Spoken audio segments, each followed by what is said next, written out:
Hey guys, it's Tommy CM. Welcome back to my channel and welcome to another episode from Shih Tzu Zoo.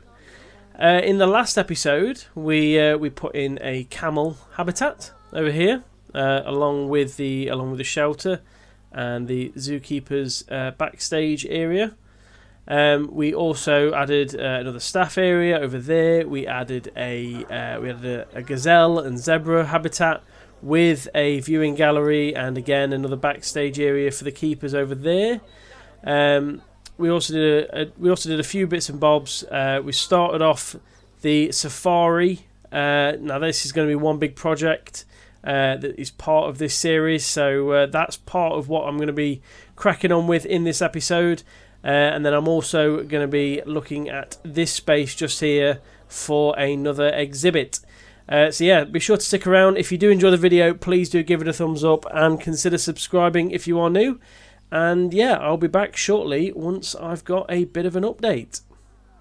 Right, so as I just said, this space over here, this is now filled. And what I've done over here, I have built a tiger enclosure. And not only that, the tiger has a crossing. Perfect timing. Genuinely did not time that, but the tiger is going over the bridge as we speak. That is excellent, and I'm very grateful for the tiger for doing that. So yeah, we've built this exhibit here, where the tiger is able to climb over the logs and go into the two separate areas. This does take a bit of doing, and it takes a few specific settings in order to do. Obviously, it requires two separate little areas that are barriered off, but also you need a null barrier down here, which you can just see here. There's my null barrier at the end of this path. Now, I can, if people are interested, I can do a tutorial video on how I manage this. There is one or two flaws with doing this system, but you can overcome them. So one of the flaws is that you obviously, in order to get the zookeeper over this side, you can only have one gate into the habitat basically, and that gate is on this side. So the zookeeper has got to come over here. The zookeeper cannot climb the crossing. Would love to see that. Unfortunately, they can't. So what you have to do is we'll follow the zookeeper out just here. There is a gap, there is a doorway just here that the zookeeper can go through, but the tiger can't. And this is a gap within the habitat. This means that you have to leave the walkway open for the zookeeper to walk through, just so that they are able to sort of clean, feed, etc. both sides. The tiger's just gone back over there and jumped off. So if I, for example, show you the heat map, there's the staff traversable area. You can see here all the blue areas, and inside this shelter, you can just see there the blue line going through these doorways and into here. If you close these doors, if you just put a door in there without leaving it open, they won't be able to get in. You have to leave it open. However, if you click on the animal, just here, we'll have a look at their traversable area. I'm struggling to say that word today. And the animal is only able to go in both halves there. So there's a couple of, there is a couple of things like that. Now, without the shelters, if I just quickly delete this to show you, maybe, you can see it's quite open here, considering that is within the habitat. But if you build the shelters like that and just leave a doorway, that kind of makes it more realistic, and it just implies that the zookeepers have left the door open. And I've done this. I've put this sign here: please close the door behind you, of which they don't. But yeah, the main thing is the tiger isn't going to escape. So that is my tiger crossing. I am going to make some sort of sign, I think, maybe to go on this concrete wall just here, just kind of say, tiger crossing, etc. But it's a very, very popular section of the zoo. A lot of people do come down here because they can see the tiger at all different angles. The tiger is obviously over here at this point. Now if he goes inside here, we've got a viewing gallery just there where people can come in and take a look. Obviously we've got the do not disturb signs. You can even see now the tiger coming inside. He's going to go in there, he'll lay down for a rest, and then when he's in here, this bit really does start to fill up then. You see all these guests coming in now wanting to see the tiger. So yeah, very, very popular animal, very popular habitat. But I'm quite pleased with how it's turned out. There is just the one tiger in here. There isn't two. I have just got the one tiger, so it's going to be a case of just keeping an eye on him. Obviously, if the worst case scenario happens and he happens to pass away, then I will have to replace him. But I'm quite pleased with my tiger habitat. I may kind of finish off this brick wall. I may put something on top just to kind of make it a little more natural looking. But overall, I'm generally quite pleased with how that's come out. You can see the tiger from up here as well. So there is a raised pathway just around the edge.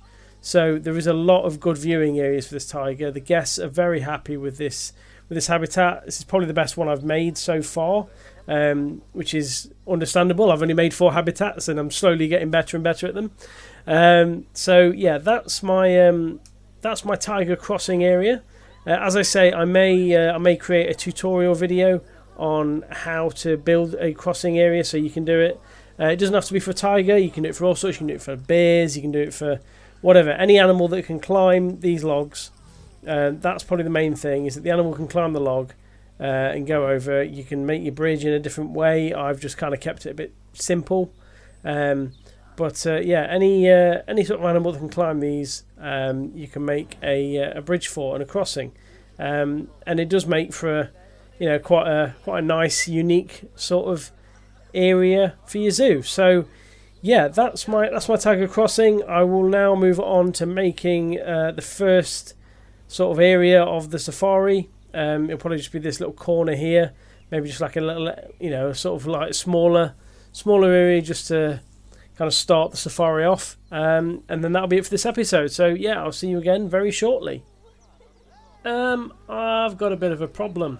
I went to check in on the gazelles, and look how many there are.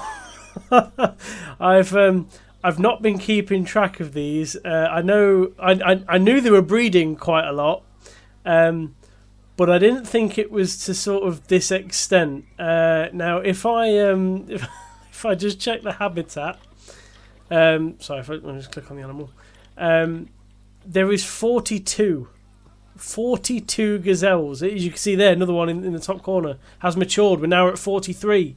It is going up by the second. So yeah, I'm gonna need to, hello. Yeah, well, there's the alpha one. That's the alpha male. There we go. Madzimoyo. He is the king gazelle. Anyway, yeah, I'm going to need to manage their numbers because this, even though this is a big exhibit, this is still not big enough for the gazelles. You can see here the hard shelter's only at 51%. Oh, one's about to die of old age. That will bring the numbers down, I guess. Oh, yeah, look, we're down at 42 now. You see, 41 now. Look, now we're losing them by the second. This is, I don't know if this is a problem or not, but yeah, I need to learn to manage the number of gazelles I have in this exhibit. But yeah, I mean, the guests enjoy them. The guests are crammed along this path. I need to sort of probably change where the glass is, just to kind of break up the crowds over there, because I think it's getting a little bit silly. Over here's okay. But yes, anyway, final update for this episode. So we'll walk through the tiger crossing. So yeah, this is the final bit of what this looks like. As I say, I will put a bit of signage up here just to kind of make the area feel a little bit more special. And obviously we've got these little backstage areas here about please close the door behind you and such. And over here we've got exactly the same. Another little zookeeper area. The tiger is fast asleep in here, and because of that, there's the crowds.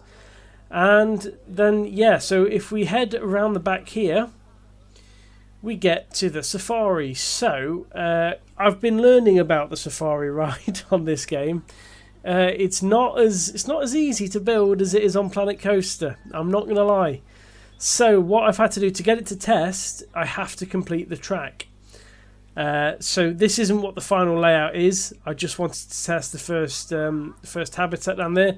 I've got a staff path that goes all the way down here with a zookeeper hut at the end, because obviously because of the amount of habitats that were going to be around this area, I'm going to need a lot of zookeepers nearby and on standby.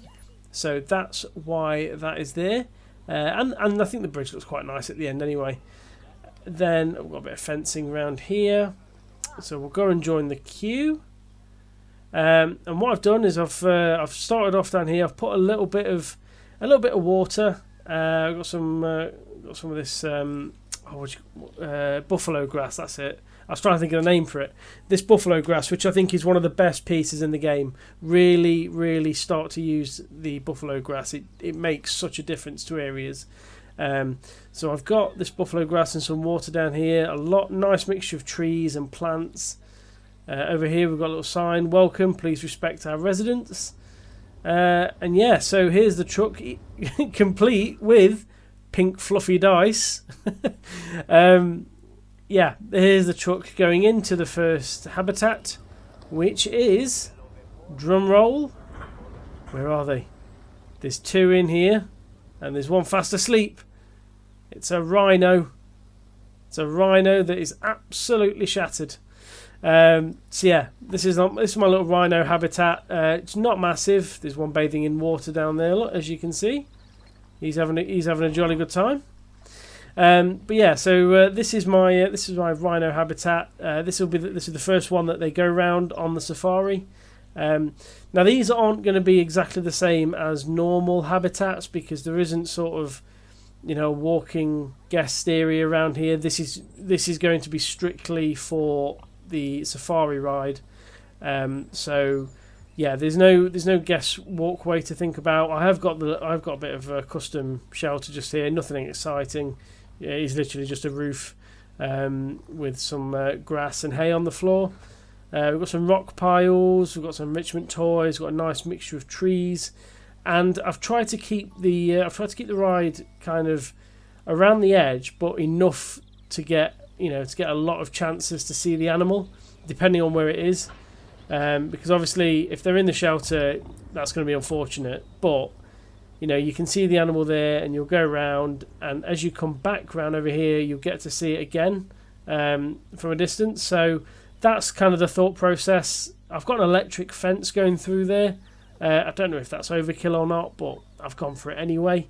But yeah, that is my rhino habitat. As I say, it's nothing too crazy at this point. I will be looking at obviously different animals and seeing what their requirements are. I'm definitely thinking of an alligator habitat along here. Definitely giraffes, and those sorts of things. Maybe even lions. I don't know. So yeah, I hope that kind of gives you a bit of an idea of where my thoughts are on this safari ride, and how it's going to develop alongside the rest of the zoo. So the rest of the zoo is going to have some smaller habitats to fill out the area, but then have the big safari on the far side. So yeah, if you have enjoyed that, please do give it a thumbs up and consider subscribing for more future episodes. Go and check out my Discord, and go and check out me on TikTok, because I'm posting a lot of Planet Zoo stuff on there.